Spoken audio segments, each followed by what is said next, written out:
तो सभी का फिर से बहुत बहुत स्वागत। अशेष धन्यवाद इस कार्यक्रम में जुड़ने के लिए। Warm welcome to all present here. It is a very special occasion for us to have so many collaborators and supporters of and believers in youth leadership together present here.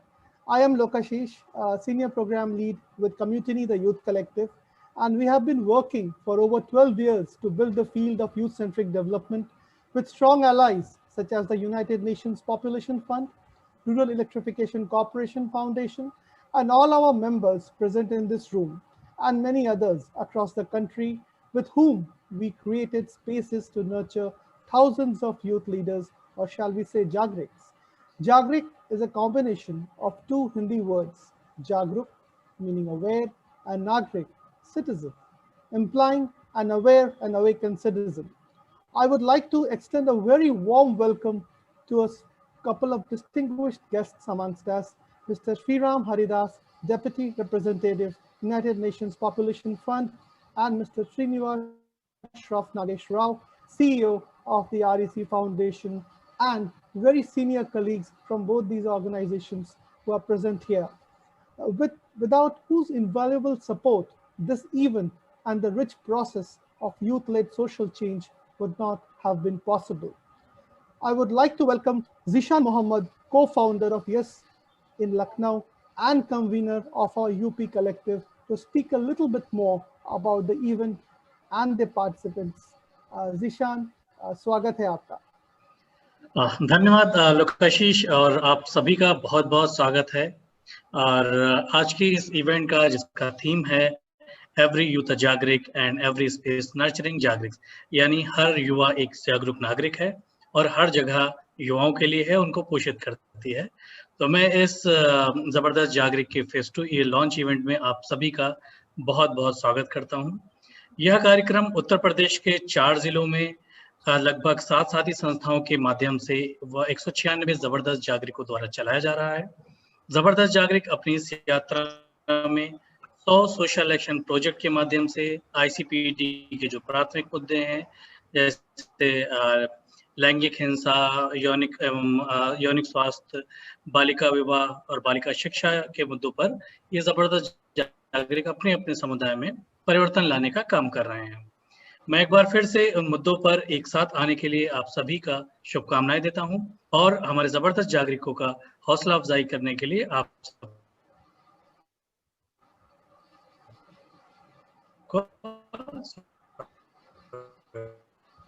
करता हूं।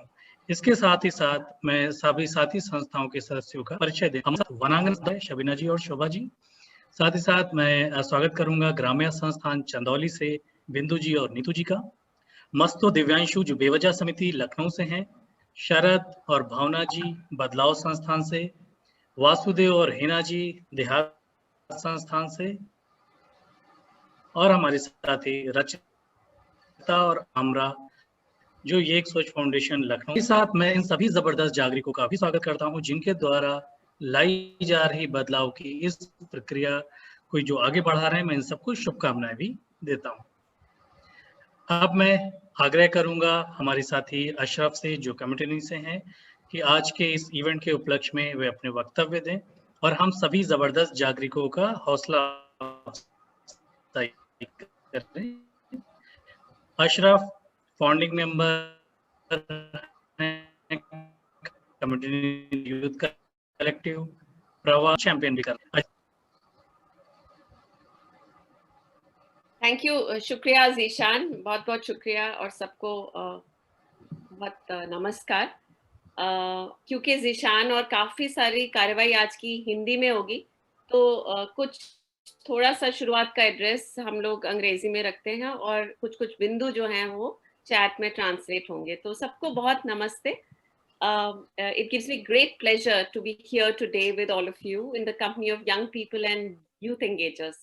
I firmly believe that this world is a better place in your hands. All of us together here in this room are part of an ecosystem that is nurturing, empowered, and empathetic youth leadership. To begin with, on behalf of Community and Yes Foundation and UP Collective members, I would like to celebrate one of our most valued and long-standing partner, United Nations Population Fund. Our partnership with UNFPA began in 2014 with one of the largest programs on youth participation in governance in India.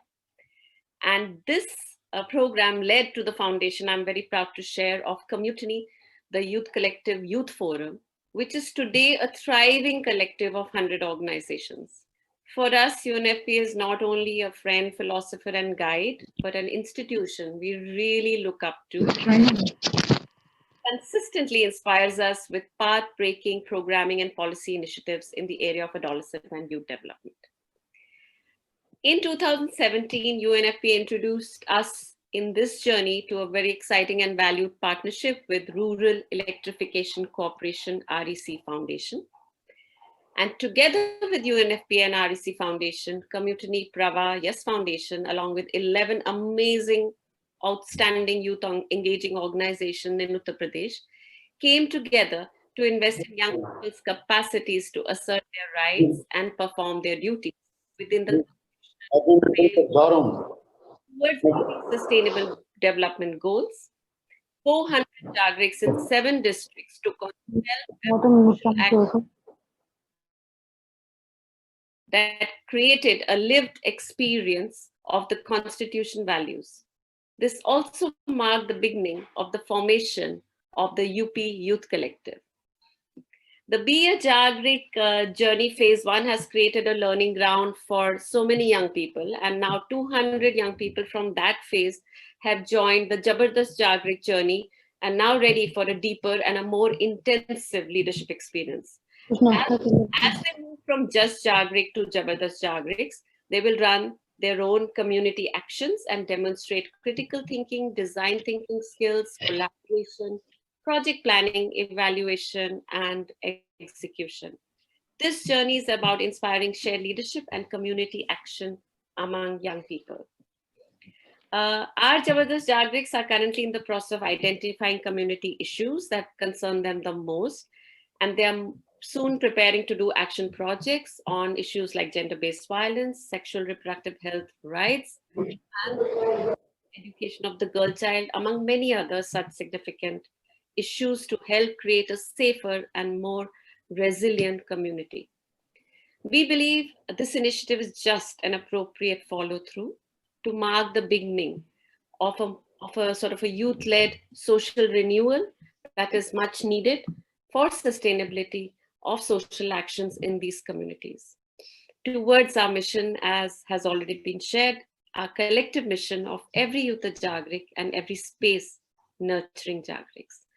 We are profoundly grateful today to UNFPA and REC for recognizing the need for long-term investment in young people to transform their communities. And with this, I would like to invite a very special member of the gathering today, Mr. Sriram Haridas, Deputy Representative UNFPA.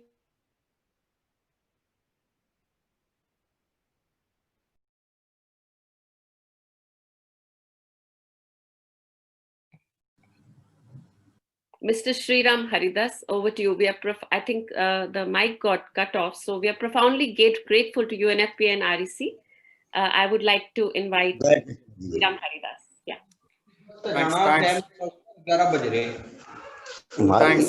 Thanks, Ms. Ashraf Patel. Before I begin, I would actually like to speak in Hindi, but unfortunately, I am unable to do so. I'm from Sri Lanka. So my Hindi is kind of still toda. So please do bear with me. Good morning and greetings to all young people, colleagues, partners, and Jabardast Jagriks who have joined us on this very important day. I also want to extend a warm welcome to Mr. Srinivas Rao, CEO from REC Foundation, colleagues from REC regional officers, of course, Ms. Ashraf Patel from Community, the Youth Collective, Dr. Sarita Singh from the Sarva Shiksha Abhiyan in Uttar Pradesh, and all the 7 member organizations working with us in this initiative. It gives me great pleasure to be with you at the launch of Jagrik Phase 2, an initiative that aims to nurture youth leadership to bring about social change. I also want to take this opportunity to thank and appreciate the Rural Electrification Corporation, REC, both actually the REC Limited and REC Foundation, for investing in this youth-centric initiative that will definitely yield rich dividends across generations. Young people are actually the core constituency for UNFPA, and promoting youth leadership and participation is key to our work. Our efforts enable young people and especially adolescent girls to develop the skills, knowledge, and support needed to make informed decisions about their bodies, lives, families, communities, countries, and of course, the world as well. Because we firmly believe that youth talents, aspirations, and unique perspectives form the very core of sustainable development. We also promote meaningful participation of young people in different settings where issues relating to them will be discussed. Many of the youth networks UNFPA supports, both in India and around the world in different countries, have been very effective because they kind of serve as advocates for youth issues in local, national, regional, and international forums. And the Jagrik initiative is no different. Ms. Patel already briefly touched about the initiative. The Jagrik initiative has a direct connection with UNFPA's mandate, and it assumes a very high importance in a country like India, where today's generation of young people is absolutely massive. Nearly 358 million people, which is about a third of the population, are between the ages of 10 and 24. How well they navigate adolescence will actually determine not only the course of their own lives, but of India as well. Fortunately for all of us, young people see the challenges before them in fresh ways and respond to them with enthusiasm and imagination. Leveraging on these youth traits, UNFPA actually partnered with Community, the Youth Collective, and 11 grassroots organizations in Uttar Pradesh to nurture a robust civil society network and youth leadership to promote action and contribute towards the SDGs. And the results have been actually very impressive. Ms. Ashraf Patel already touched upon a few of them. Actually, in a year's time, between 2018 and 2019, 400 youth leaders implemented over 1,300 social action projects through on-ground engagement, if I'm not mistaken, with over more than 1.5 lakh people. Encouraged by this success, UNFPA is happy to continue investing in this important initiative. And we really thank REC again for placing their trust in UNFPA, and more importantly, in the power of youth. The second phase of this initiative actually partners with 7 grassroots organizations in Uttar Pradesh with a focus on universal access to sexual and reproductive health and rights and engagement of duty bearers. This phase again continues to rely on youth leadership and social action, and we hope that we can again reach about 1.5 lakh young people, community members, and duty bearers through different modes of online and offline reach. I wish the initiative all the success, and I'm certain that the initiative will go well beyond the numbers to contribute to a civil society where everyone, especially the marginalized, can thrive. Before I finish my address, let me also quickly talk about the context we are living in right now. Today, as many of you know, our young people are actually facing the brunt of the COVID-19 pandemic. There is an erosion of opportunities for education, employment. Their schools and colleges have been interrupted, a disruption in essential services. So faced with an uncertain future, young people are actually experiencing high levels of stress. But I always believe, crisis brings opportunities. And this crisis also represents an opportunity. COVID has actually forced all of us to change and innovate. For example, we are doing this launch event online. Normally, otherwise we would have come together in a physical space. Young people actually have the energy, creativity, and idealism, and should be at the forefront of change and innovation. Even though young people are not a homogeneous group, especially in a diverse country like India, I firmly believe that they are uniquely placed to bring positive change in society. Social media and new technologies are embedded in young people's lives, and that knowledge can be used to catalyze collective action. Therefore, youth like the Jagriks who are present here are in actually a central position to drive positive transformation, acting as key agents for development. Just to quote the words of former Secretary General Kofi Annan, one of my favorite quotes is when he said, "Any society that does not succeed in tapping into the energy and creativity of its youth will be left behind." And this Jagrik initiative actually provides a perfect platform to tap into that energy and creativity of youth. Every Jagrik is our brand ambassador. We know that we can count on the energy and idealism of young people. And I want to assure you that you can count on us to listen to you, support you, and amplify your concerns for youth-responsive policies and programs. At UNFPA, we strongly believe that young people are not passive objects of policies, but active agents of change. This significant proportion of society must have the right to actively shape the present and the future of India and be recognized in doing so. Together, we will build back better. I look forward to an engaging and vibrant discussion with the young Jagriks. I'm sure there will be important and tangible takeaways that will serve to inspire all the young people attending today's event. Thank you. Dhanyavad. Yeah, thank you, Mr. Sriram. With this, I also once again extend a very warm welcome to Mr. Srinivas Shroff Nagesh Rao. Mr. Srinivas Shroff is a PhD in mechanical engineering and has been working in the development sector for over 3 decades in the area of research, development, implementation, policy, and program management. At present, he is the Chief Executive Officer of the REC Foundation, CSR arm of REC Limited, a Government of India enterprise. Prior to joining REC Foundation, he was the CEO at the Clean Energy Access Network, New Delhi. During his long tenure in the development sector, he has worked in the areas of energy, technology, society, training, climate change, sustainable development at various institutions, such as the United Nations Development Programme, Energy and Resource Institute, Indian Institute of Science, Bangalore, and Bapuji Institute of Engineering and Technology. He has over 100 published books, papers, and reports to his name. So once again, a warm welcome to Mr. Srinivas Shroff, and welcome to this meeting, and we await your address. Thank you, Lokashish, for this generous introduction. Ashraf ji, Zishan, Sriram, Jagriks and Nagriks on this seminar. Namaste from REC side. जैसे अभी बताया गया, REC के बारे में थोड़ा सा बताऊंगा अभी मैं, और REC फाउंडेशन का वर्क के बारे में भी बताऊंगा। पहली बात यह है कि REC लिमिटेड एक नॉन बैंकिंग फाइनेंस कॉर्पोरेशन है। मैं इसलिए बता रहा हूं कि आप लोग बोलते रहेंगे UNFPA के साथ और REC के साथ जुड़ के हम काम कर रहे हैं, तो थोड़ा सा जानकारी अगर रहे ये REC लिमिटेड के बारे में, REC फाउंडेशन के बारे में, अच्छा रहेगा। तो REC लिमिटेड जो है ये नॉन बैंकिंग फाइनेंस कॉर्पोरेशन है। बैंकिंग फाइनेंस जो होता है, जो आप लोग जाते हैं वो रिटेल बैंकिंग, वो अलग होता है। नॉन बैंकिंग फाइनेंस कॉर्पोरेशन ये होता है कि जो स्पेशलाइज्ड लेंडिंग देते हैं, लोन्स देते हैं। हम जो देते हैं पूरा पावर सेक्टर का जो वैल्यू चेन है, जनरेशन हो, ट्रांसमिशन हो, डिस्ट्रीब्यूशन हो, रिन्यूएबल एनर्जी का जनरेशन हो, इसमें हम लेंडिंग देते हैं। और फॉर एग्जांपल लास्ट ईयर हमने जो लेंडिंग दिया था, करीब 75,000 करोड़ का लेंडिंग दिया था। इसमें से जो प्रॉफिट होता है रफली 6,000 करोड़ प्रॉफिट हुआ था लास्ट ईयर। 2% जो है कंपनीज लॉ है, गवर्नमेंट ऑफ इंडिया ने एक लॉ किया है कि आपका जो भी कंपनीज है प्रॉफिट मेकिंग है, उनका 2% प्रॉफिट जो है अपना सोशल डेवलपमेंट काम के लिए इस्तेमाल करें।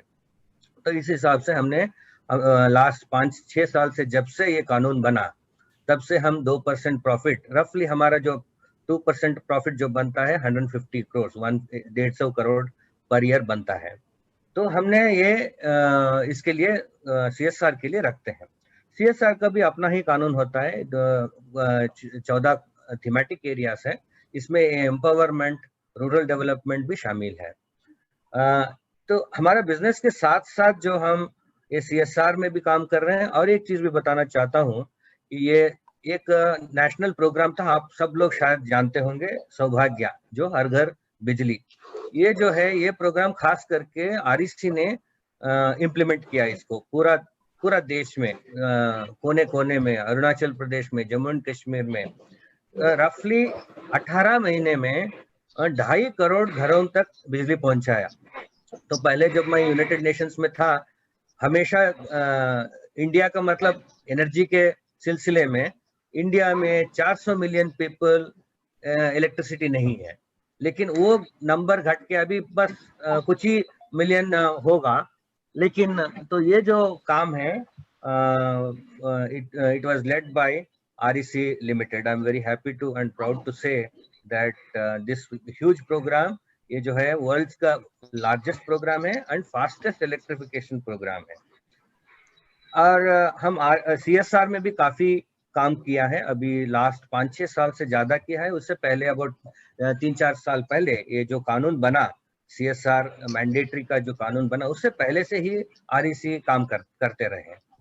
और अभी तक जो है रफली हमने 300 प्रोजेक्ट्स सैंक्शन किया है, और अभी ऑनगोइंग जो है रफली 100 प्रोजेक्ट्स ऑनगोइंग है। इसका मतलब रफली 1100 करोड़ हमने CSR में सैंक्शन किया है, और उसमें से रफली 800 करोड़ जो है हमने ऑलरेडी डिसबर्स कर चुके हैं। मतलब काफी काम भी हो चुका है। अगर मैं थोड़ा सा इसके बारे में बता दूं आपको, क्या क्या चीज में हमने इन्वेस्ट कर चुके हैं जो सोशल डेवलपमेंट सेक्टर्स में। एक है कि health, hygiene, elderly care, sanitation care, sanitation area, ये जो है काफी प्रायोरिटी एरियाज तो है। आप लोग सब जानते हैं इंडिया का जो हेल्थ एक्सपेंडिचर काफी कम है, इसीलिए CSR में जनरली ज्यादा हम इसमें एक्सपेंडिचर करते हैं। फॉर एग्जांपल हम अभी रिसेंटली जो है मुजफ्फरपुर बिहार में जो है, वहाँ 2 हॉस्पिटल्स है। आप हमेशा मुजफ्फरपुर जो है आते रहता है, जब भी जापानीज फीवर जो बोलते हैं ऐसी चीज, तो हमने जो वहाँ पेशेंट्स आते हैं, सदर हॉस्पिटल जो है, और similarly Shri Krishna medical college है, वहाँ दूर दूर से गांव से लोग आते हैं, पेरेंट्स आते हैं, भाई बहन आते हैं पेशेंट के साथ, लेकिन वो कहाँ रहेंगे, इसके लिए हमने एक कमिटमेंट कर दिया कि डॉर्मेटरी अकोमोडेशन जो है वहाँ बना दे। और खूब सारा आंगनवाड़ी है, वहाँ महिलाओं को जो टेस्टिंग करते हैं वहाँ थोड़ा सा प्राइवेसी नहीं होता है, तो हमने रफली 1000 आंगनवाड़ी में वो टेस्टिंग के लिए थोड़ा सा सेपरेशन जो है उसके लिए और भी थोड़ा सा अपग्रेडेशन, ऐसे चीजों में हम इन्वेस्टमेंट कर रहे हैं। और हमारा इसके अलावा सरकार ने 115 एस्पिरेशनल डिस्ट्रिक्ट्स को आइडेंटिफाई किया है जो पिछला डिस्ट्रिक्ट्स है। तो हमने उसमें से 7 डिस्ट्रिक्ट में खास करके काम कर रहे हैं। ये डिस्ट्रिक्ट्स हैं पूरा, मतलब जियोग्राफिकली भी इतना दूर दूर का डिस्ट्रिक्ट्स हैं। किफरे एक है नागालैंड में, आप शायद सुना नहीं होगा। अगर भारत का मैप के सामने आप खड़े रहेंगे और अपना बाएं हाथ राइट हैंड एक्सटेंड करेंगे, लॉन्गेस्ट फिंगर जो टच करेगा वो किफरे है, और उसके बगल में है वो चंदेल मणिपुर का, बिल्कुल म्यांमार के बाजू में है। कुछ गांव में जाने के लिए म्यांमार जो होते हुए जाना पड़ता है। और वहाँ एंटीनेटल केयर जो है, 4 एंटीनेटल केयर जो बोलते हैं जरूरी है, वो ऑलमोस्ट 0% है किफरे में। तो ऐसे और इसके अलावा मामित एक है मिजोरम में, गजपति डिस्ट्रिक्ट है उड़ीसा में, और वेस्ट सिक्किम है, उधम सिंह नगर उत्तराखंड में है। ये इस जगह में हम काफी काम कर रहे हैं, जैसे एम्बुलेंस दिया, ट्रांजिट हॉस्टल बनाया टीचिंग स्टाफ के लिए, नर्सिंग स्टाफ के लिए, डॉक्टर्स के लिए, लेबर रूम जो है उसका वो लक्ष्य स्टैंडर्ड जो है उसके हिसाब से अपग्रेडेशन के लिए पैसा दिया। प्राइमरी हेल्थ सेंटर्स में जो पुअर लोग जाते हैं उसको अपग्रेडेशन किया, इक्विपमेंट दिया।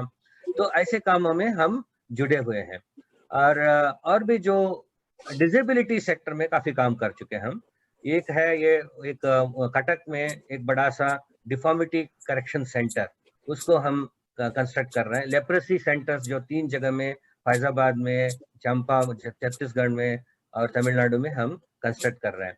और यूपी में भी काफी काम किया है। फॉर एग्जांपल आजमगढ़ में लर्निंग आउटकम इम्प्रूवमेंट करने के लिए बच्चों के लिए 3000 बच्चों के लिए आजमगढ़ डिस्ट्रिक्ट में काफी काम कर चुके हैं। और यूथ के लिए स्किलिंग जो है, स्किलिंग में हम काफी ध्यान देते हैं। 25% ऑफ हमारा जो वो स्किलिंग में इन्वेस्ट होता है, और skilling particularly leading to employment. ऐसे नहीं कि स्किल कर दिया, अवेयरनेस कर दिया, छोड़ दिया, लेकिन स्किल करने के बाद 70% लोगों को एम्प्लॉयमेंट देना जरूरी होता है। जो भी संस्था काम कर रहे हैं वो 70% बच्चों को जो भी स्किल किया है, जो भी वोकेशन, ब्यूटिशियन हो, इलेक्ट्रिशियन हो, जो भी हो, लेकिन उनको वो एम्प्लॉयमेंट फैसिलिटेट करना पड़ता है। और उसके अलावा इनकम भी काफी अच्छा होना पड़ता है, 7,000 से 10,000। जो अभी हमने अभी तक किया है, रफली 35,000 लोगों को स्किलिंग दिया है, उसमें से 70% से अधिक लोग एम्प्लॉयड हो चुके हैं। और इसके अलावा काफी हमने लाइब्रेरीज का एस्टेब्लिशमेंट करने का काम किया है, डिजिटल लिटरेसी का काम किया है, और जो गवर्नमेंट कॉलेज में पढ़ते हैं, गवर्नमेंट टेक्निकल कॉलेज में पढ़ते हैं, जनरली उनको इनोवेशन के बारे में, प्रोडक्ट डेवलपमेंट के बारे में इतना मोटिवेशन नहीं होता। तो इसलिए हमने 2 संस्था जो टी हब करके साउथ में है और IIT कानपुर जो है, ये 30 गवर्नमेंट कॉलेजेस को मोटिवेट करें, रफली अबाउट 5000 बच्चों को और फैकल्टी को मोटिवेट करें और इनोवेशन आगे बढ़ाएं। इसके अलावा आप जानते ही हैं UNFPA के साथ हम काफी ऑलमोस्ट 10 एक्टिविटीज में काम कर रहे हैं। मिशन उदय है, यहाँ ट्राइबल यूथ को एंगेज कर रहे हैं उड़ीसा में। मेडेड है, strengthening evidence based family planning.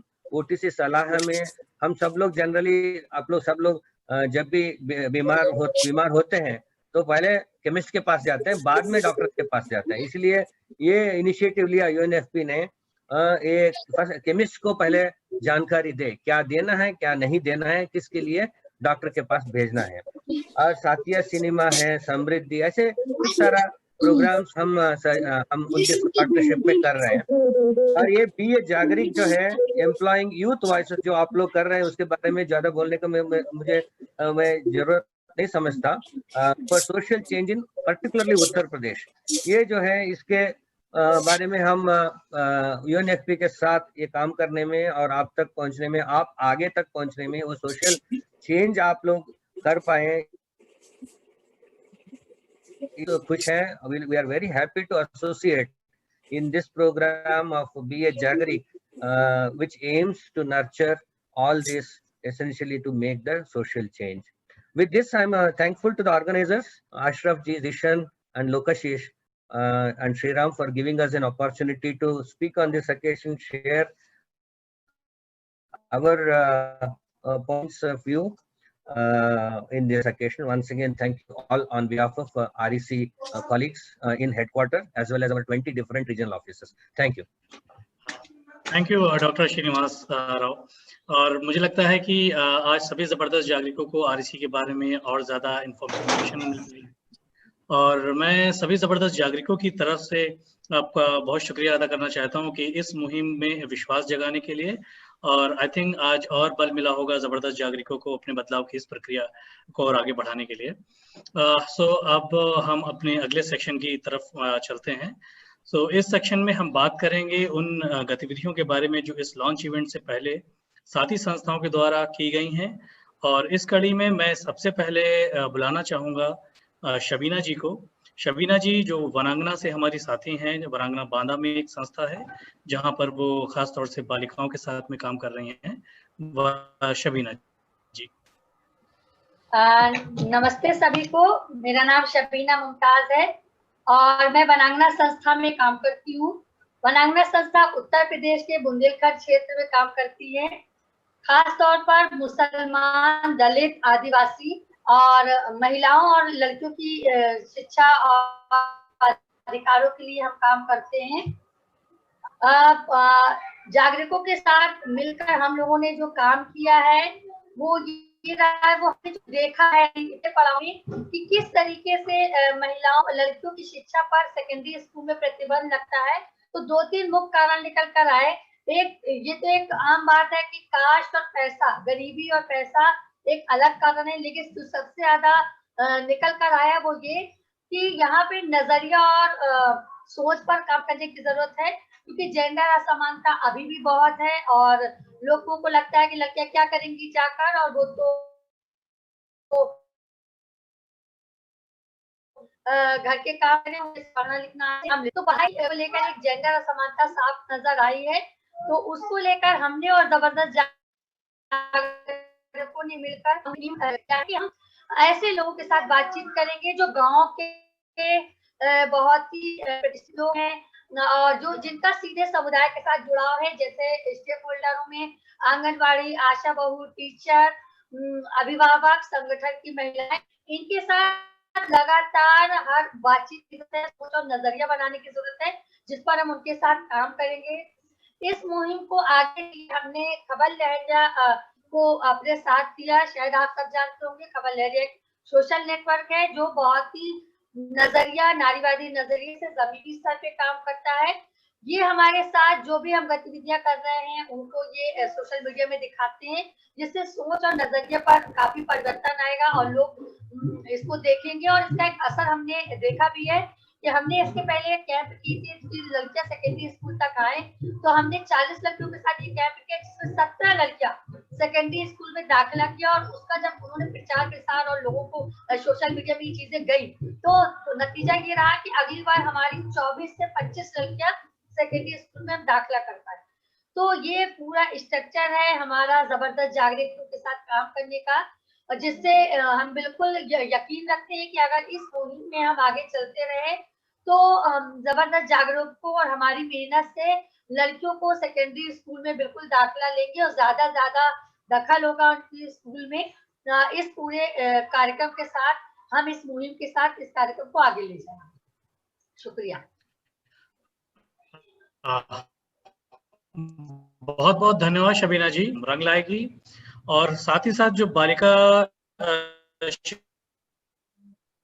शिक्षा और उनकी गतिशीलता को लेकर जो बाधाएं हैं समाज में, उसको लेकर एक सकारात्मक सोच बन पाएगी। इसी तरह से दो जबरदस्त जागरूक बालिकाओं से जिन्होंने समाज में जो कुछ मुद्दे हैं जिनको लेकर समाज भ्रांतियां फैली हैं उसको लेकर बात कर रही हैं। तो एक छोटा सा उनका ऑडियो है जहां पर वो बात कर रही हैं कि एक जगह पर अगर कोई समस्या है तो उसका समाधान दूसरी जगह के जबरदस्त जागरूक कैसे अपना सकते हैं।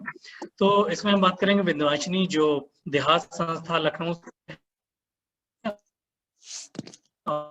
और जो बात कर रही है अपनी दूसरी साथी जबरदस्त जागरूक अंजलि से, जो बेवजह समिति से हैं।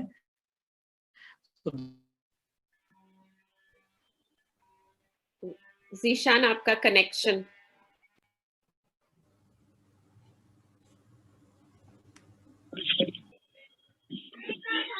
हेलो, आपकी आवाज आ रही है?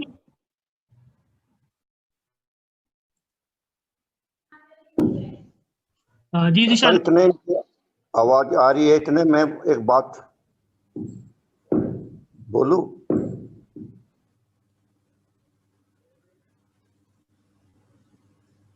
इतने इनकी आवाज नहीं आ रही है, इतने बात शेयर करूं।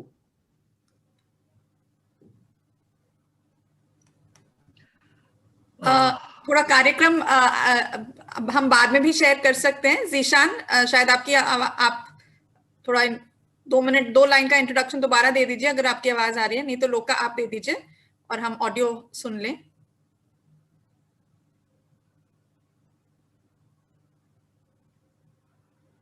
लोका।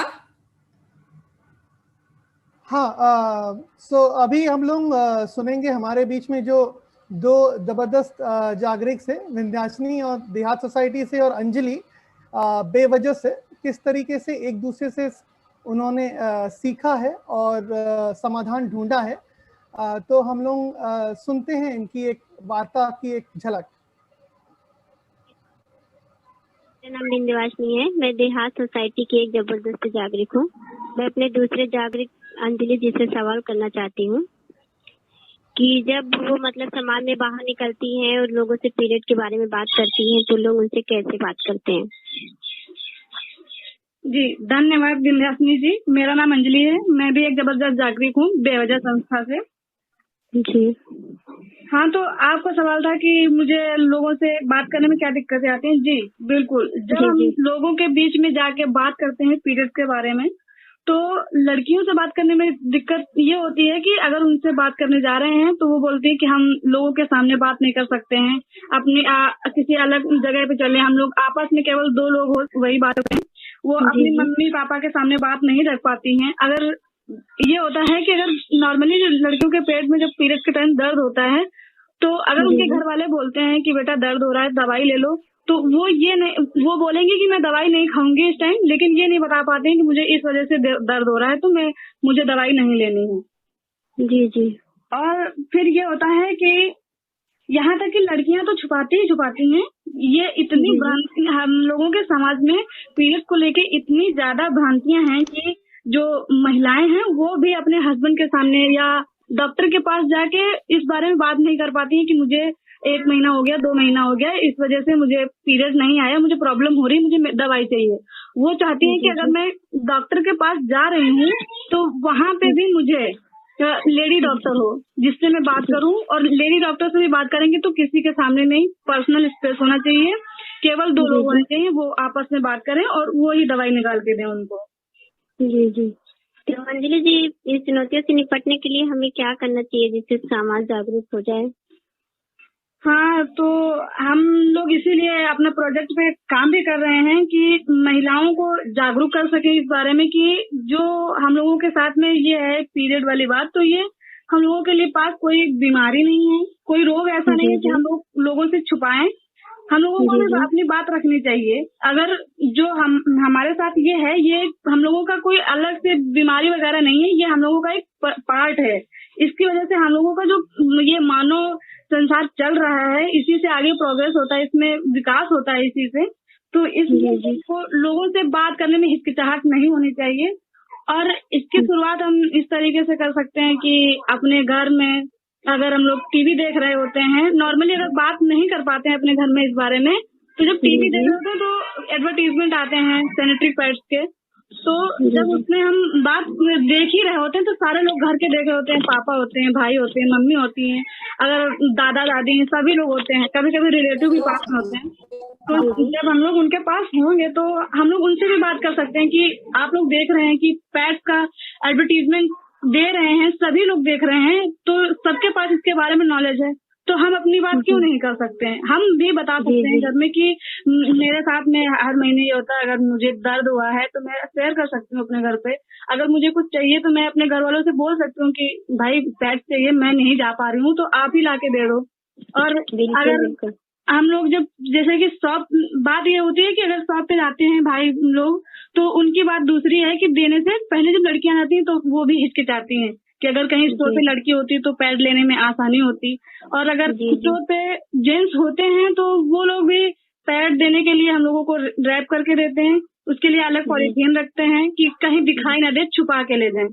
तो हम लोगों को कहना चाहिए कि अब भाई छुपाने वाली कोई चीज नहीं है, हम लोगों को दे दीजिए, हम ले लेंगे, जब हमें कोई दिक्कत नहीं है तो आपको छुपाना नहीं चाहिए ये।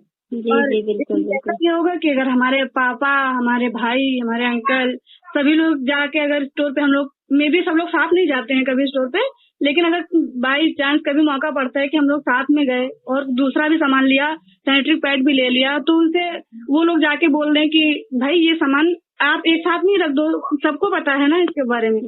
ऐसी कोई छुपाने की चीज नहीं है जो आप अलग से दे रहे हैं। तो इस तरीके से हम लोगों को खुल के बाहर आना चाहिए, लोगों को जागरूक होना चाहिए इस बारे में। थैंक यू अंजलि जी, आपने मुझे बहुत अच्छे से जवाब दिया। थैंक यू, धन्यवाद।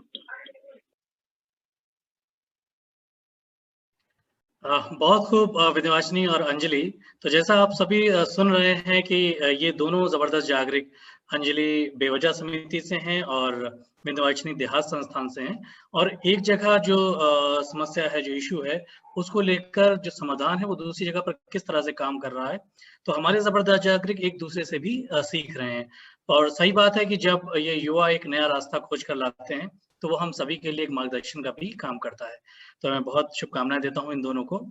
और अगला संदेश भी हमारा एक युवा जागरिक श्रुति से है, जो फैजाबाद के अवध पीपल फोरम संस्था से हैं, और वो एक बहुत प्यारे से वीडियो के माध्यम से अपने संदेश को दे रही हैं कि किस तरह से वो उन जगहों को रिक्लेम करने का, अपने उन जगहों पर अपने अधिकार को जताने की बात कह रही हैं जहां पर लड़कियों का जाना मना होता है या मनाही होती है उनके घर की तरफ से, समाज की तरफ से। तो आइए हम देखते हैं श्रुति का एक वीडियो। हमारे समुदाय में अगर शिक्षा और स्वास्थ्य की बात की जाए, उनका एडमिशन तो हो जाता है, लेकिन कॉलेज गर्ल्स कॉलेज होना चाहिए। 12 के बाद अगर लड़कियां कॉलेज जाने की सोचती भी हैं तो उनको कॉलेज नहीं जाने दिया जाता, क्योंकि वहां लड़के भी आते हैं, तो वो सिर्फ एग्जाम टाइम ही जा पाती हैं और क्लास नहीं अटेंड कर पाती। और अगर स्वास्थ्य की बात की जाए तो अगर उनको कोई भी दिक्कत महसूस होती है तो वो कोई भी मेडिकल स्टोर पे जाकर दवा खा लेती हैं बिना डॉक्टर के राय से। हमारे समाज में वैसे भी लोग बोलते हैं कि लड़कियों को बाहर जाना नहीं चाहिए, तेज आवाज में नहीं बोलना चाहिए, जहाँ लड़के रहते हैं वहां जाना तो सख्त मना है, क्योंकि अगर वहां लड़कियां जाएंगी तो उनके कैरेक्टर पे लोग उंगली उठाते हैं। तो हम लोग ने अपने समुदाय में एक छोटा सा ग्रुप 20-25 लड़कियों का एक ग्रुप बनाया, जिसमें हमारे समुदाय में मोती महल नाम अफीम कोठी एक ऐसा इधर ऐतिहासिक चीज है जहाँ लड़कियां एकदम नहीं जाती।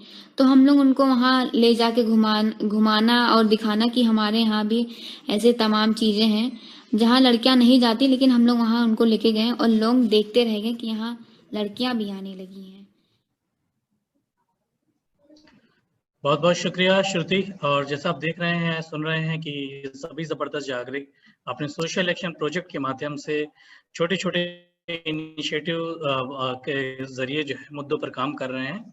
इन्हीं में से एक मुद्दा है बाल विवाह का, जो एक ऐसा मुद्दा है जो खासकर बालिकाओं के विकास के अवसरों को सीमित करता है, जिस वजह से वो स्कूल से ड्रॉप आउट होती हैं, घर की उन जिम्मेदारियों में पड़ जाती हैं या फिर उन रिश्तों में पड़ जाती हैं जिसके लिए शायद वो तैयार नहीं है बिल्कुल।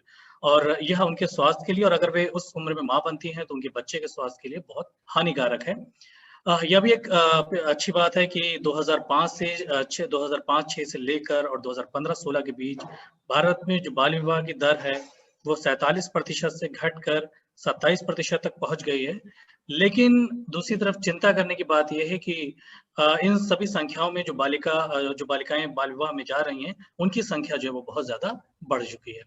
तो अगर हमें बाल विवाह के इस चक्र से बालिकाओं को निकालना है तो उसके लिए हमें लड़कियों को माध्यमिक शिक्षा के अवसर प्रदान करने होंगे, उनको वोकेशनल ट्रेनिंग से जोड़ना होगा, उनके अनुकूल जो काम करना चाहती हैं वो उन्हें वहां तक उन्हें पहुंचाना होगा, और साथ ही साथ जो यौनिक एवं प्रजनन स्वास्थ्य की शिक्षा उन तक देनी होगी, जिससे बाल विवाह की स्थिति दूर कर सकते हैं।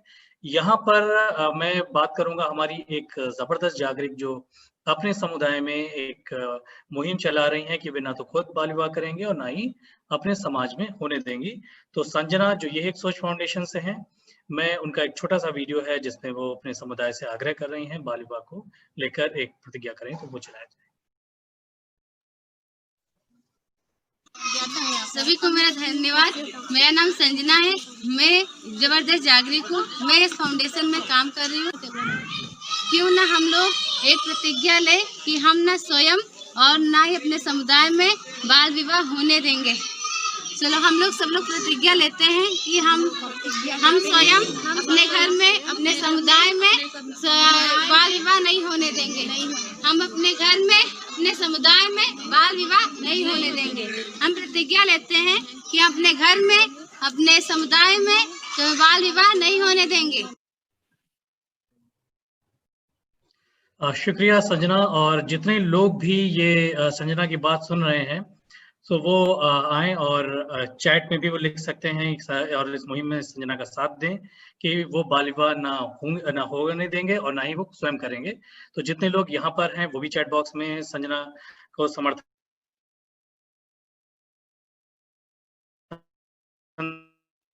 दें, और जितने लोग बाकी जगहों पर क्योंकि अगर आप समर्थन देते हैं तो जबरदस्त जागरिकों को एक बल मिलता है और ये मुहिम आगे बढ़ती है। अब हम आगे की तरफ चलते हैं और बात करते हैं ग्रामीण क्षेत्र में स्वास्थ्य सेवाओं को लेकर जबरदस्त जागरिक क्या कर रहे हैं। तो मैं बात करूंगा चंदौली जिले के चकेरी ब्लॉक की, जो काफी पिछड़ा इलाका है जहां पर स्वास्थ्य सेवाओं तक लोगों की पहुंच नहीं है, जिस वजह से उन्हें कर्ज लेकर या फिर अपने खेत बेचकर प्राइवेट इंस्टीट्यूशन तक जाना पड़ता है। तो वहां पर हमारी संस्था ग्राम्या के साथी लोग काम कर रहे हैं आंगनवाड़ी, आशा और एएनएम के साथ मिलकर, जो भी सीएससी पीएससी का जो तंत्र है उसको मजबूत करने को लेकर। तो एक वीडियो के माध्यम से जबरदस्त जागरिक राहुल बताएंगे कि वो क्या काम कर रहे हैं।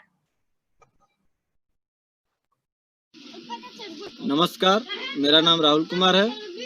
मैं ग्राम्या संस्थान चकिया चंदौली का जबरदस्त जागरिक हूँ। स्वास्थ्य सेवाओं को लेकर हम जबरदस्त जागरिक काम करेंगे, जिसमें कि गांव स्तर पर ग्राम स्वास्थ्य स्वच्छता कमेटी बनी हुई है। इस कमेटी को सक्रिय रूप से चलाने के लिए, जिससे गुणवत्तापूर्ण स्वास्थ्य सेवाएं सबको मिल सके, हम जबरदस्त जागरिक एनम, आशा, आंगनबाड़ी और ग्राम प्रधान से मिलकर उन्हें जो भी दिक्कतें आ रही हैं उनका सहयोग करेंगे, जिससे ग्राम स्वास्थ्य स्वच्छता पोषण दिवस पर गर्भवती, धात्री, किशोर और किशोरियों को गुणवत्तापूर्ण सेवाएं मिल सकें। शुक्रिया राहुल। और एक और जबरदस्त जागरिक, आइए हम बात करते हैं परवेज से, जो बदलाव संस्थान से हैं। परवेज भी एक जबरदस्त जागरिक हैं और वो किशोर और युवाओं के यौनिक प्रजनन स्वास्थ्य को लेकर काम कर रहे हैं। तो परवेज, मैं आपसे आग्रह करूंगा कि आप बताएं कि आप क्या काम कर रहे हैं अपने क्षेत्र में। बहुत धन्यवाद जिशान, और सभी को आदाब नमस्कार। मेरा नाम परवेज अहमद है और मैं बदलाव संस्था लखनऊ से हूँ। मैं भी एक जबरदस्त जागरिक हूँ। मैं जिस कम्युनिटी में काम करने जा रहा हूँ वो लखनऊ की दुबग्गा बसंत कुंज योजना कम्युनिटी है।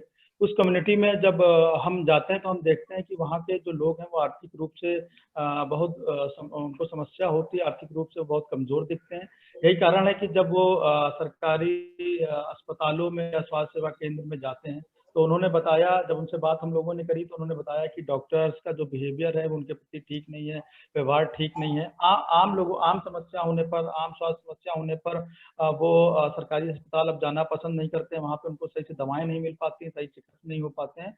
तो हम और आप कल्पना कर सकते हैं कि जब आम स्वास्थ्य समस्या होने पर इतनी दिक्कतें हो रही हैं, तो जब वो उनको युवाओं को जो दिक्कतें होती हैं, जैसे उनको पता चलता है इंटरनेट के माध्यम से या विज्ञापनों के माध्यम से, या उनको खुद लगता है कि मुझे शीघ्र पतन है या मेरे अंडकोश में कोई दिक्कत है, या इस तरीके की जो गुप्त रोगों के अंतर्गत आता है, इस तरीके की जब उनको पता चलता है कि हमें समस्या है, तो आप कल्पना कीजिए कि वो उनको किस तरह का महसूस होता होगा, किस तरीके की मानसिक तनाव उनके अंदर उत्पन्न होती होगी, जो किसी से शेयर नहीं कर सकते हैं, किसी से बता नहीं सकते हैं।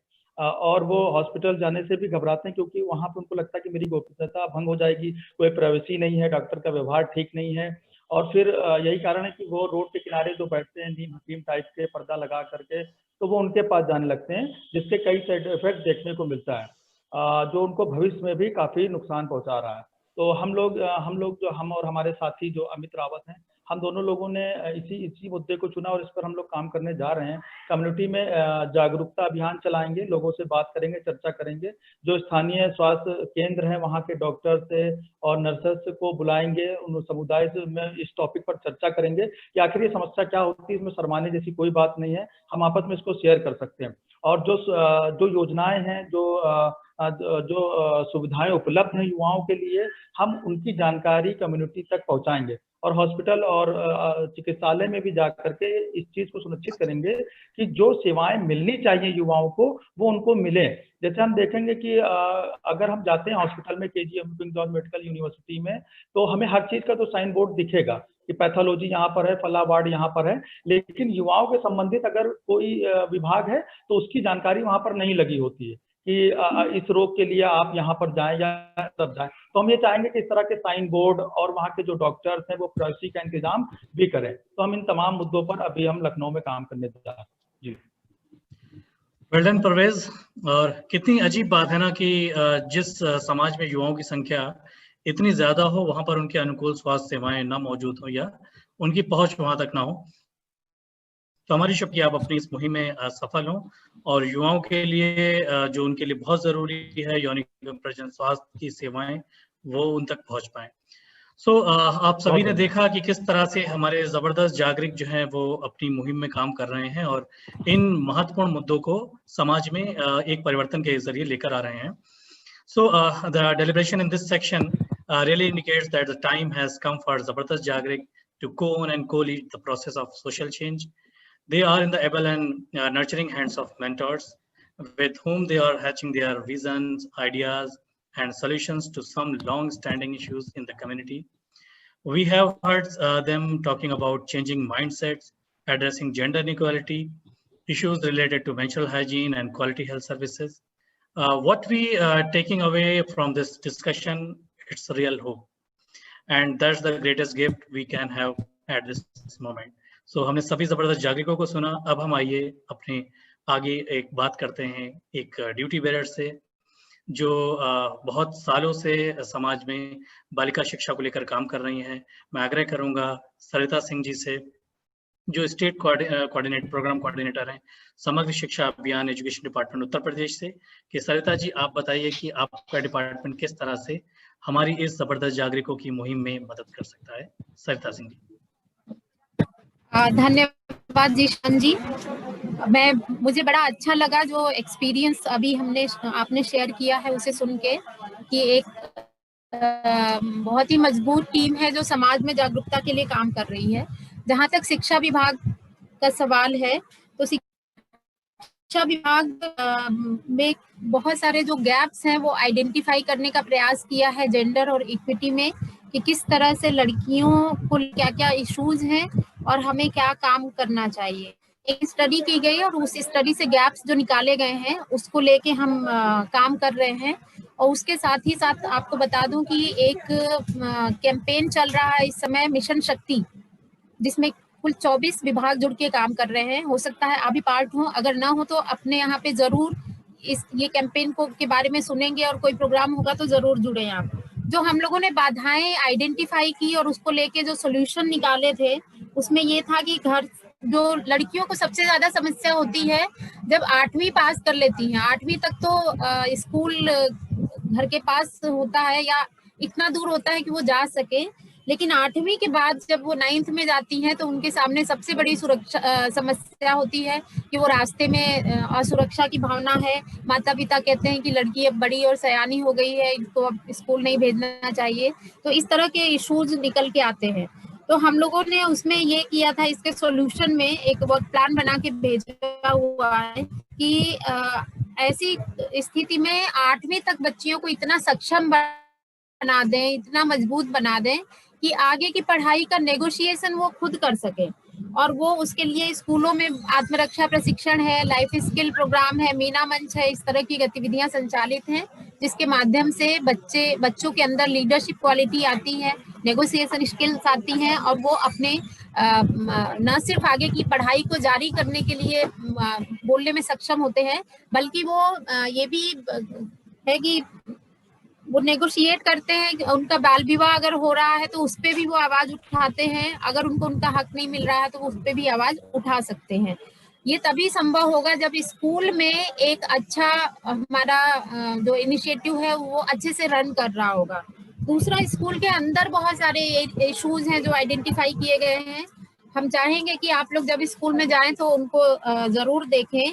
बहुत से काम ऐसे हैं जो लड़का और लड़की में बांट दिए जाते हैं, कि लड़का है तो बाहर के भारी काम करेगा, लड़की है तो रंगोली बनाने का काम, कोई फंक्शन है अगर स्कूल में तो सजाने का काम, गीत गाने का काम, डांस का काम, ये सब लड़कियां करेंगी।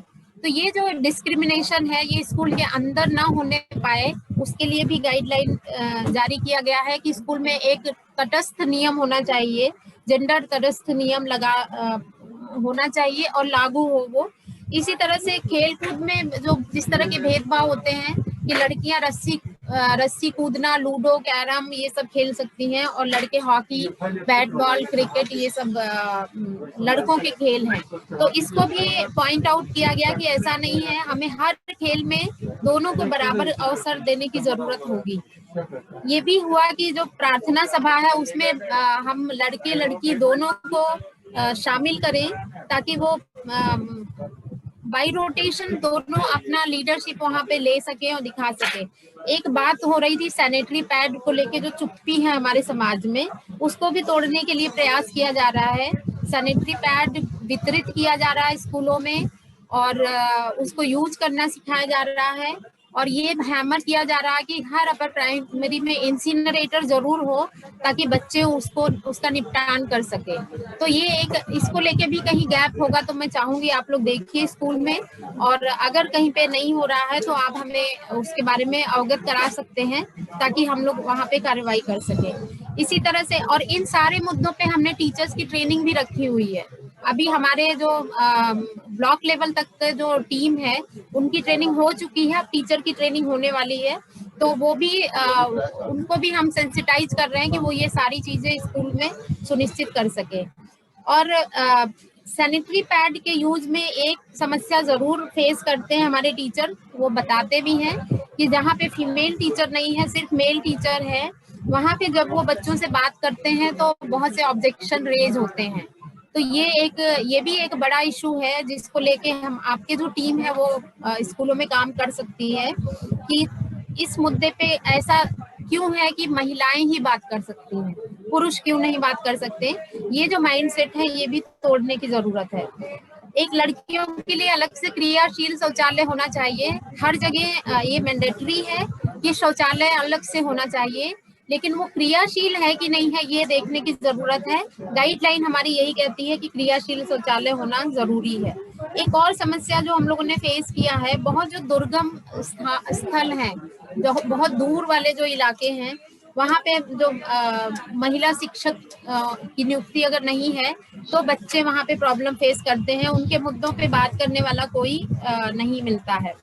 एक और चीज है कि जब उदाहरण दिए जाते हैं स्कूलों के अंदर, टीचर बहुत सारे एग्जाम्पल देते हैं, तो उस एग्जाम्पल में वो महिला रोल मॉडल भी प्रस्तुत करें। इसके लिए भी बहुत सारी गाइडलाइन जारी की गई है कि जो दीवार है वहाँ पे महिलाओं के चित्र लगाए जाए जिनकी बहुत खास उपलब्धियां रही हैं, और उनके कथाएं लिखी जाए वहाँ पे, ताकि बच्चे ये भी समझे कि महिलाएं भी ये सब काम कर सकती हैं और वो उनका माइंडसेट बदले।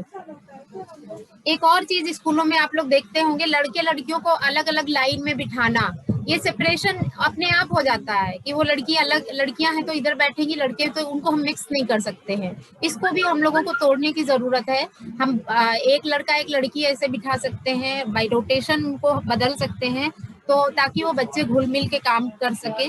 ये एक बड़ा चैलेंज है जो सब जगह दिखेगा, लेकिन इसको भी तोड़ने के लिए आप लोग कुछ पहल, आप लोग भी, हम तो कर रहे हैं, आप लोग जहाँ जाते हैं वहाँ आप लोग भी प्रयास कर सकते हैं।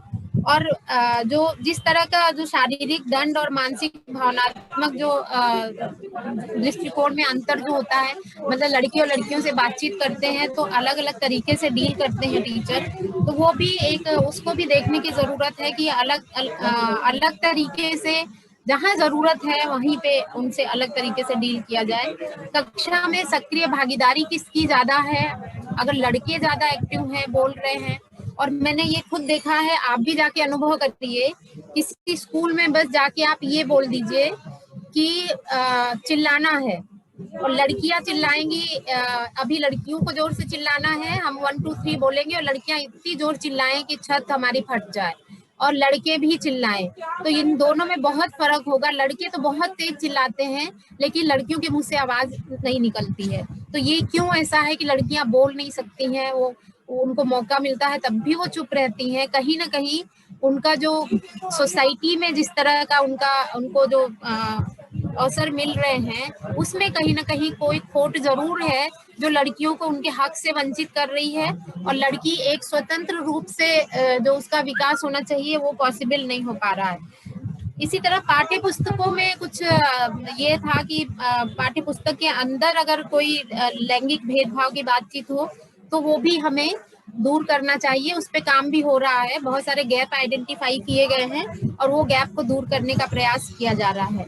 जो शिक्षकों का मनोवृत्ति है उसमें भी देखिए, एक एग्जाम्पल मैं दूंगी, बाकी बहुत सारी चीजें दिख जाती हैं कि होम साइंस अगर पढ़ना है तो वो लड़कियां पढ़ेंगी, कृषि पढ़ना है तो लड़के पढ़ेंगे, जबकि ऐसी कोई गाइडलाइन नहीं है। जो सरकार की गाइडलाइन है कि दोनों सब्जेक्ट दोनों को पढ़ना चाहिए, लेकिन वहाँ पे अपने आप ये बंटवारा होता है। इसका मतलब कहीं ना कहीं हमारे टीचर का माइंडसेट है कि होम साइंस हम पढ़ा रहे हैं तो लड़कियों को ही पढ़ाएं।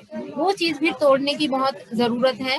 दूसरा, ये सोचते हैं कि जो एक लड़का और लड़की में भेद को लेके बहुत सारी चीजें, क्योंकि ये शिक्षक हमारे इसी समाज से आते हैं तो उनके अंदर भी बहुत स्टीरियोटाइप्स है कि लड़का जन्म से बहादुर पैदा होता है और लड़के बहादुर होते हैं, लड़कियां डरपोक होती हैं, लड़कियां शर्मीली होती हैं। इस तरह के जो नेचर को लेके जो उनकी सोच है, बायसनेस है, वो भी बहुत असर करती है उनके बच्चों की शिक्षा में। तो उस पे भी हमें टीचर का माइंडसेट कैसे बदलेगा, वो कैसे लड़का लड़की को एक जैसा ट्रीट करें, ये भी एक हमारे लिए चुनौती है जिसको हमें काम करने की जरूरत है। अगर टीचर से ही बात की गई थी, उसमें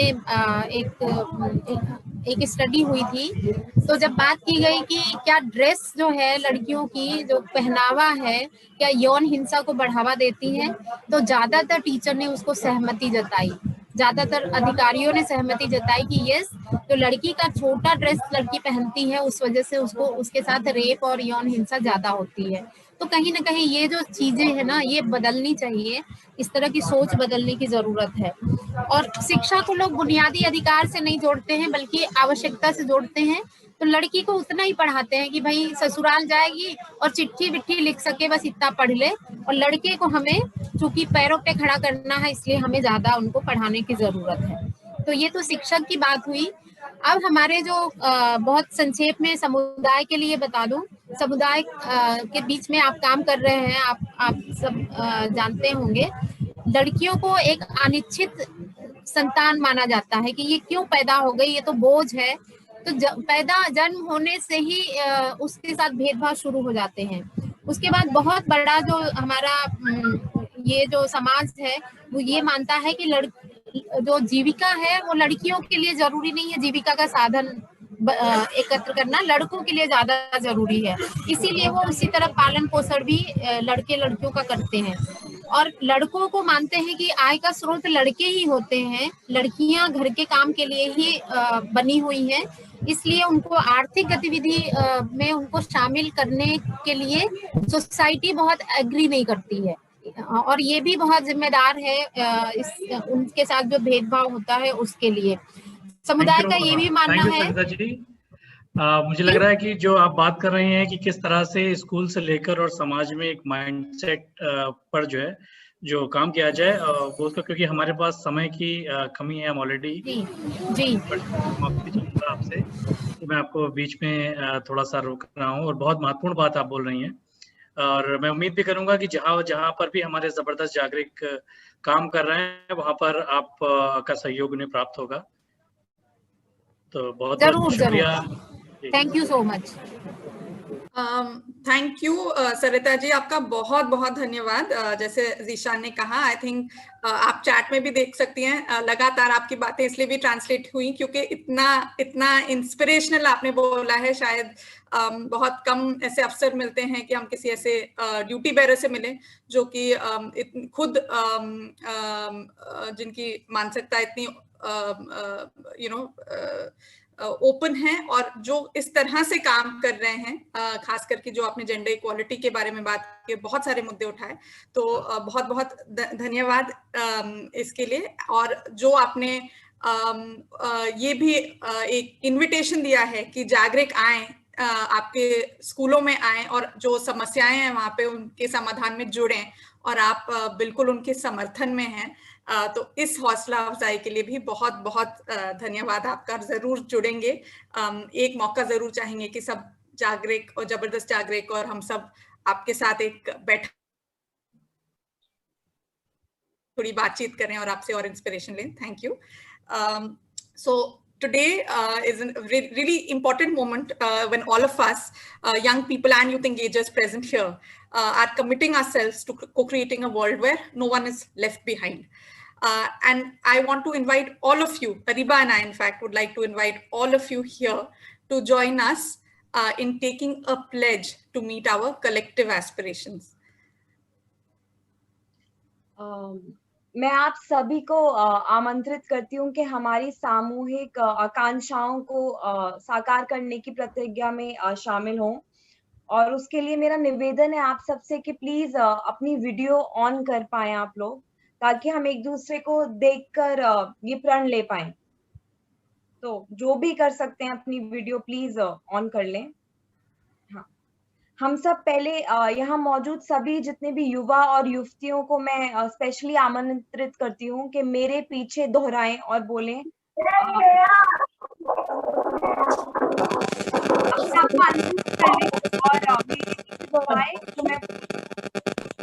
हम युवा प्रतिज्ञा लेते हैं पूरी जिम्मेदारी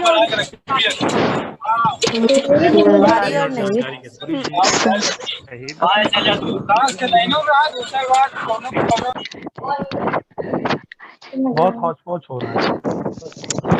शायद रीबा बेहतर ये होगा कि आप पढ़ दें और हम लोग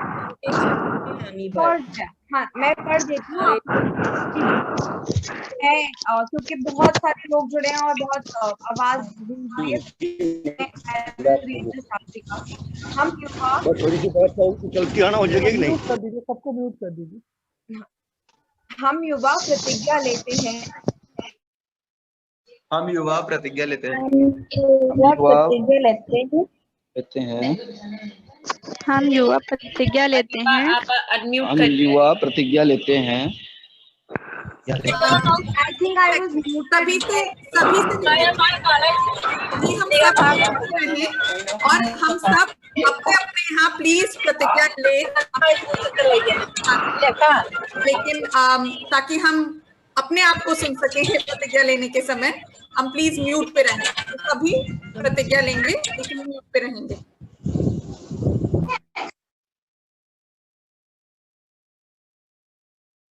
अरीबा। हाँ, थैंक यू।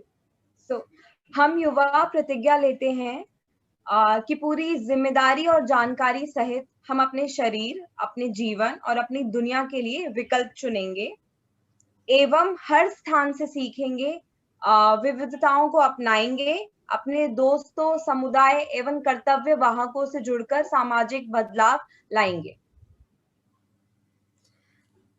और अब मैं यहाँ निवेदन करती हूँ कि यहाँ बाकी सब जितने युवा समर्थक हैं हम भी मिलके प्रतिज्ञा लें। तो सभी वीडियो ऑन करें, ऑडियो बेशक ऑफ करें, लेकिन बोलें। दिखना चाहिए कि सब बोल रहे हैं, आखिर ये प्रतिज्ञा है। तो हम साथ लें और जहाँ पे हैं वहीं से बोलें। तो प्लीज मेरे पीछे बोलें। हम सभी युवा समर्थक युवाओं के अधिकारों को बनाए रखने के लिए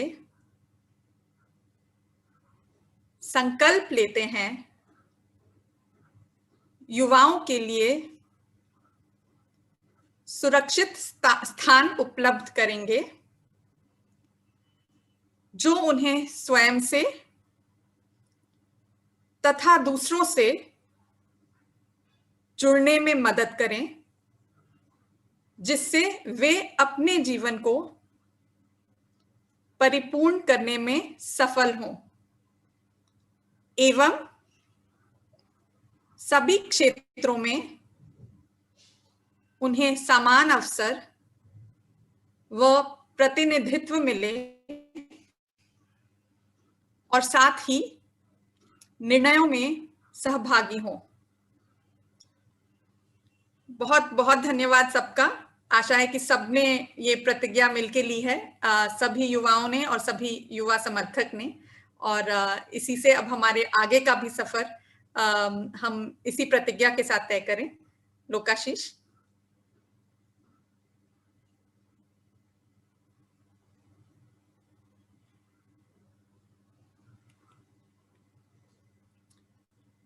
लोकाशीष आप म्यूट पे हैं।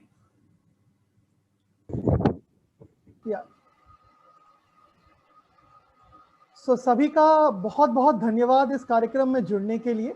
And on behalf of community and yes, I take this opportunity to express our deepest gratitude to Ms. Argentina Mathaval Pikin, Representative India and Country Director Bhutan, United Nations Population Fund, Mr. Srinivas Shroff Nagesh Rao, CEO of the REC Foundation, Mr. N.K. Maurya, Senior Chief Program Manager, REC Regional Office, Lucknow, Mr. Sriram, Representative UNFPA, Mr. Venkatesh Srinivasan, Assistant Representative UNFPA, and other dear colleagues from UNFPA, Jaya, Nalini, Subhadra, Avani, Kuljan, and others. We are grateful to all the Jabardast Jagriks, mentors and members of the UP Collective, which is a thriving ecosystem of 11 member organizations. खासकर शबीना जी और शोभा जी, आपको अशेष धन्यवाद, जो कि वनंगना से हैं। ग्रामीण संस्थान से बिंदु जी और नीतू जी, मस्तो और दिव्यांशु बेवजह समिति से, शरद और भावना जी जो बदलाव संस्थान से है, वासुदेव और हीना जी देहात सोसाइटी से, ये एक सोच फाउंडेशन से, जीशान, रचिता और आमरा. Special thanks to the internal teams of Community and Yes for coming together, और बाकी सारे collaborators, partners and supporters for giving us so much strength and inspiration to create a world where every youth is a Jagrik and every space nurturing Jagriks. So thank you, धन्यवाद, और उम्मीद करते हैं कि ये सफ़र को और बुलंदी से हम साथ, इस सफ़र में हम और बुलंदी के साथ साथ में चल पाएंगे और अपने मकाम तक पहुंच पाएंगे. Thank you so much.